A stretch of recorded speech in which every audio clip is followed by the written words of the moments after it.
Welcome back to VK Photography. ரொம்ப நாளா நீங்க கேட்டுட்டு இருந்த Canon EOS R உடைய ரிவ்யூ இப்போ நான் Canon 80D வித்துட்டேன். என்கிட்ட Canon சம்பந்தப்பட்ட எந்த ஒரு கியரும் கிடையாது என் கையில இப்போதைக்கு. Canon பேட்டரிஸ் மட்டும் இருக்கு. அது வந்து ஸ்லைடருக்காக இருக்கு. ப்ளஸ் Canon ஃபிளாஷ் ஒன்று இருக்குது. அவ்வளவுதான். மற்றபடி Canon கியர் எதுவுமே என்கிட்ட கிடையாது. இந்த Canon கியர் அத்தனையும் கொடுத்தது அது பார்த்தீங்களா, பேர் படிக்க முடியுதான்னு தெரியல எனக்கு. wildcolorsbyabi.com அந்த சைட்டில் போய் பாருங்கள். அவங்களுடைய ஒர்க்கும் நீங்கள் பார்க்கலாம் நீங்கள். ஓகே, ஸோ அவங்க அட்லாண்டாவில் ஒரு one of the top photographers, ஓகேங்களா. அவங்க இந்த கேமரா வாங்கியிருக்காங்க. அதுவும் இந்தியா எடுத்துகிட்டு போகிறதுக்காக வாங்கியிருக்காங்க. அதை வந்து நான் கேட்டேன் ரிவ்யூக்காக, அட்லீஸ்ட் ஒரு 2-3 நாளாக என்கிட்ட கொடுங்க அப்படின்னு சொல்லிட்டு கேட்டேன் நான். அவங்க சரின்னு சொல்லிட்டு என்னோட அட்ரஸ்க்கே ஷிப் பண்ணி அனுப்பிச்சிட்டாங்க. ஸோ வீட்டுக்கு வந்தது நான் தான், எல்லாத்தையும் ஓப்பன் பண்ணது எல்லாமே நான் தான் பண்ணது. ஸோ இந்த கேமரா என்னோடது கிடையாது, இன்னொருத்தவங்களோட இது. அதனால இந்த கேமரா, இந்த ரிவ்யூவில் இந்த கேமரா பயன்படுத்தி நான் ஒரே ஒரு ஃபோட்டோ கூட எடுக்கலை. I'm so sorry. So photo ஜென்ரிக்காக நீங்கள் வந்து ஏதாவது இதுலேருந்து எதிர்பார்த்தீங்க அப்படின்னாக்கா நிச்சயமாக இந்த வீடியோவில் உங்களுக்கு அதிகமாக கிடைக்காது. ஃபோட்டோட இமேஜ் குவாலிட்டி அதெல்லாம் தெரியாது. ஏன்னா நியாயமே இல்லை இல்லைங்களா. இன்னொருத்தவங்களுடைய கேமரா அது, அவங்களுக்கு 1000 சென்டிமீட்டர் இருக்கும். ஒரு ஃபஸ்ட்டு கேமரா வந்திருக்கு, அது ஃபோட்டோ எடுக்கணும்னா அவங்க குழந்தை எடுக்கலாம், அவங்க சாமி ஃபோட்டோ எடுக்கலாம், அவங்க அப்பா அம்மாவை எடுக்கலாம், யாரை வேணால் எடுக்கலாம். ஸோ அந்த விஷயத்துக்குள்ள நான் தலையிடக்கூடாது அப்படிங்கிறதுனால நான் இதை வச்சு எந்த ஃபோட்டோவும் எடுக்கலை. ஸோ இமேஜ் குவாலிட்டியை பொறுத்த வரைக்கும் 5D Mark 4ல் எப்படி இருக்குமோ அதோட இமேஜ் குவாலிட்டி அப்படியே இதுலேயும் இருக்கும். அதில் எந்த சந்தேகமும் கிடையாது. பட் ஆட்டோ ஃபோக்கஸ்லாம் ஃபுல்லாக டெஸ்ட் பண்ணியிருக்கோம். ஃபோட்டோ மோடில் என்னென்ன டெஸ்ட் பண்ண முடியுமோ அதெல்லாம் டெஸ்ட் பண்ணியிருக்கேன். ஃபோட்டோ எடுக்காமல் ஒரு கேமரா கையில் எடுத்ததுமே சில விஷயங்கள் நமக்கு பிடிக்கும், சில விஷயங்கள் பிடிக்காது. கரெக்டுங்களா? பிடிச்ச விஷயங்கள், இந்த கேமரா கையில் எடுத்ததும் கிரிப்பு சூப்பராக இருக்குது. கிரிப்பு நிக்கான் Z6 கிரிப்பு தான் எனக்கு ரொம்ப ரொம்ப பிடிக்கும். ஆனால் அதை விட எனக்கு இது பிடிச்சிருக்கு. நிஜமாகவே செம்ம சூப்பராக இருக்குது. ஒரு கையில் நல்ல ஒரு சுத்தியை பிடிக்கிற மாதிரி இருக்குது. நல்ல ஸ்ட்ராங்கான கிரிப் இருக்குது. ரொம்ப நல்லா இருக்குது எனக்கு. அதுவே நல்லா இருக்குது. பாருங்கள், பிடிக்கிறதுக்கே அவ்வளோ நல்லா இருக்குது கேமரா. அதுவே ஒரு நல்ல ஒரு கான்ஃபிடென்ஸை கொடுக்கும். ப்ளஸ் இந்த கேமராவோட கலர்னு எடுத்துக்கிட்டிங்கன்னா அது வந்து ஒரு பிளாக் கேமராவே கிடையாது. இது ஒரு சிமெண்ட் கலரில் கிரே ஷேடில் இருக்குது இந்த கேமரா. பார்த்தீங்கன்னா உங்களுக்கு தெரியுது எனக்கு தெரியல எனக்கு. ஸோ சிமெண்ட் கலரில் தான் இருக்குது இந்த கேமரா. ஸோ அதுவே எனக்கு பிடிச்சிருக்கு. ரொம்ப கருன்னு கேமராவை பார்த்து இப்போ இந்த சிமெண்ட் கலரில் இருக்கிறது எனக்கு ரொம்பவே பிடிச்சிருக்கு. அடுத்தது ஃப்ளிப் அவுட் ஸ்க்ரீன். இது கேனன் கேமராஸில் மட்டும்தான் இந்த அளவுக்கு பண்ணிட்டு இருக்காங்க. இப்போ தான் கொஞ்சம் கொஞ்சமாக பேனசானிக்லேயே பண்ணிட்டு இருக்காங்க. But Nikon auto, Sony auto இது வரைக்கும் இந்த மாதிரி பண்ணலை ஃபுல் ஃப்ரேம் கேமராஸில். அது நிச்சயமாக பண்ணணும். ஒரு ப்ரொஃபஷனல் பாடி அப்படின்னாக்கா ஒவ்வொரு ஃபங்க்ஷனாலிட்டிக்கும் பட்டன் இருக்கணுங்க நிச்சயமாக.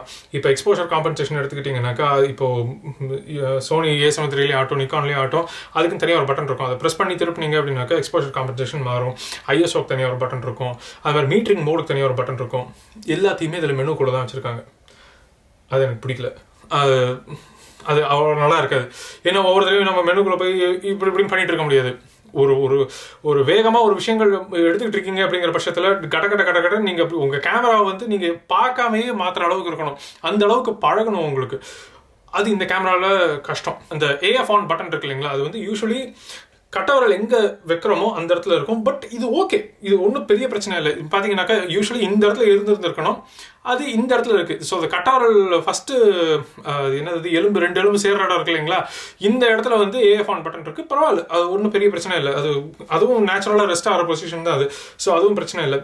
இந்த மல்டி டச் பார் இருக்கு இல்லைங்களா, இது வந்து எனக்கு ப்ராப்பராக எப்படி யூஸ் பண்ணுறதுன்னு தெரியல. நானும் வந்து ட்ரை பண்ணி பார்த்தேன். நான் ஒரு ISOக்காக சும்மா இப்போதைக்கு வச்சுருக்கேன். நான் ISOவும் ட்ரை பண்ணி பார்த்தேன். அவ்வளோ சூப்பராலாம் இல்லை அது. ஸோ இது வந்து ஒன்றா இது எடுத்துடணும், அப்படி இல்லைன்னா இதை வந்து ப்ராப்பராக ரீப்ரோக்ராம் பண்ணணும். இது ஏதோ ஒரு பிரச்சனை இருக்குது, சரியாக வரல, அது அவ்வளோ நல்லா இல்லை அது. ஓகேங்களா? ஸோ மற்றபடி கேமரா பாடியை பொறுத்த வரைக்கும் அவ்வளோதாங்க. இந்த கேமராலையும் பார்த்தீங்கன்னா உங்களுக்கு HDMI இருக்குது, மைக் அவுட்புட் இருக்குது, இன்புட் இருக்குது, எல்லாமே இருக்குது.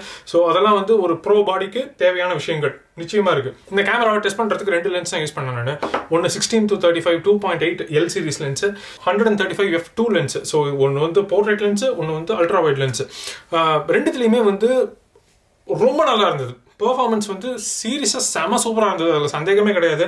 ஒரு அடாப்டட் லென்ஸ் மாதிரியே இல்லை. ஃபர்ஸ்ட் ஆஃப் ஆல் அவ்வளோ ஸ்மூத்தாக இருந்தது. அதுவே வந்து ஒரு பெரிய அட்வான்டேஜ். உங்ககிட்ட ஏற்கனவே ஒரு கேனன் செட் ஒன்று இருக்குது, லென்ஸ் செட் இருக்குது அப்படிங்கிற பட்சத்தில் உங்களுக்கு இது வந்து ரொம்பவே கை கொடுக்கும். கரெக்டுங்களா? ஏன்னா புதுசாக நீங்கள் RF லென்சஸ் வாங்கணும்னு அவசியம் இல்லை. இப்போ அந்த அடாப்டர் வேறு ஃப்ரீயாக வருது இது கூட. இதான் அந்த அடாப்டர்.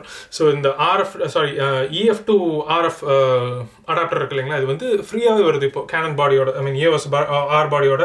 ப்ளஸ் விலையும் ரொம்ப ரொம்ப கம்மியாயிடுச்சு இந்த கேமராவோடது. $1399 வந்துருச்சு. அதாவது கிட்டத்தட்ட $1000 குறைஞ்சிருச்சு. அதாவது கிட்டத்தட்ட $70,000 குறைஞ்சிருச்சு இந்த கேமரா. ஸோ ஃப்ளாப் கேமராவா அப்படின்னாக்கா நிச்சயமா இல்லை. சேல்ஸ் பிச்சுக்கிட்டு தான் இருக்கு இன்னைக்கு வரைக்குமே. மேபி இன்னொரு கேமரா வருதா என்னன்னு தெரியல இருக்கு.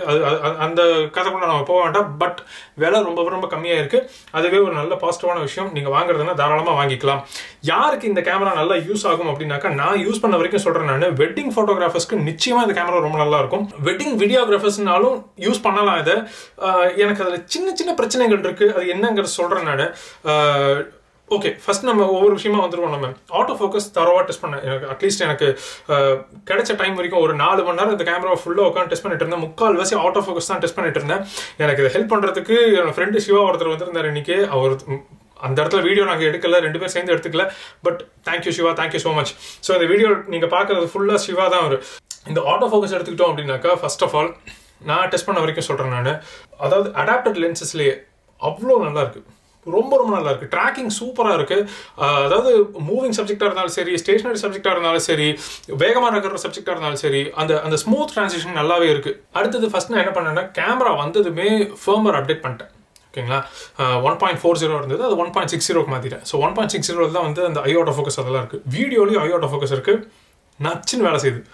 சூப்பராக இருக்குது. அதாவது ஆட்டோ ஃபோக்கஸ் வந்து ட்ராக்கிங்கில் பிரச்சனையே கிடையாது. சப்ஜெக்ட் ஒரு தடவை எடுத்ததுக்கப்புறம் அதுக்கப்புறம் அதை ட்ராக் பண்ணுறதுல வந்து பெருசாக ப்ராப்ளம் இல்லை. 98% சூப்பராக வேலை செய்யுது.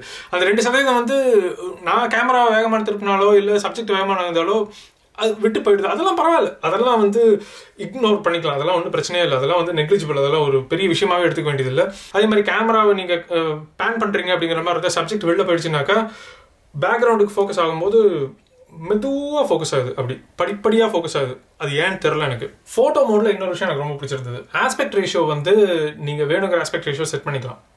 அது ஒரு நல்லா இருந்தது. அது பார்க்கறதுக்கும் நல்லா இருந்தது. வேணா ஃபுல் ஃப்ரேமில் எடுத்துக்கலாம், அப்படி இல்லைனா 16:9 எடுக்கலாம், 4:3 எடுக்கலாம், 3:2 எடுக்கலாம், 1:1 எடுக்கலாம். அந்த மாதிரி வேறு வேறு ஆஸ்பெக்ட் ரேஷியோஸும் நீங்கள் எடுத்துக்கலாம். இது சரி ஃபோட்டோ எடுத்து நம்ம க்ராப் பண்ணிக்கலாமே அப்படின்னா க்ராப் பண்ணிக்கலாம், பிரச்சனை இல்லை.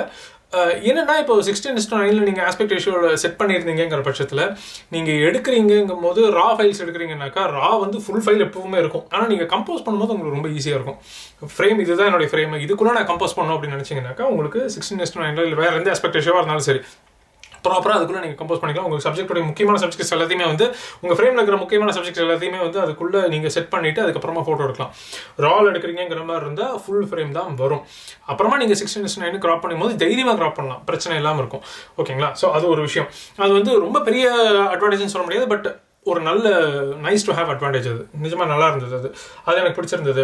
அதே மாதிரி ஆட்டோ ஃபோக்கஸ் சொல்கிறேன், ஃபோட்டோஸில் சூப்பராக இருக்குது. ஆட்டோ ஃபோக்கஸ் கடன் ஃபோக்கஸ் ஆகுது. ஐ ஆட்டோ ஃபோக்கஸும் ட்ராக்கிங் சூப்பராக இருக்குது. ஃபேஸ் ட்ராக்கிங்கும் நல்லா இருக்குது, ஐ ட்ராக்கிங்கும் நல்லா இருக்குது.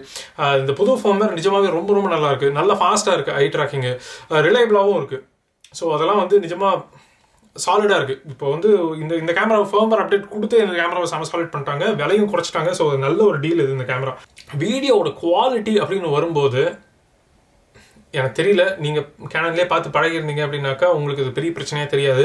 நான் சோனிலையும் நிக்கான்லேயும் நிறையா பார்த்து பழகிட்டதுனால சொல்கிறேன். 1080p இமேஜ் குவாலிட்டி பயங்கர கம்ப்ரஸ்டாக இருக்குது. அவ்வளோ க்ளீனாக இல்லை, ரொம்ப சாஃப்டாக இருக்குது இமேஜ் பார்க்குறதுக்கு.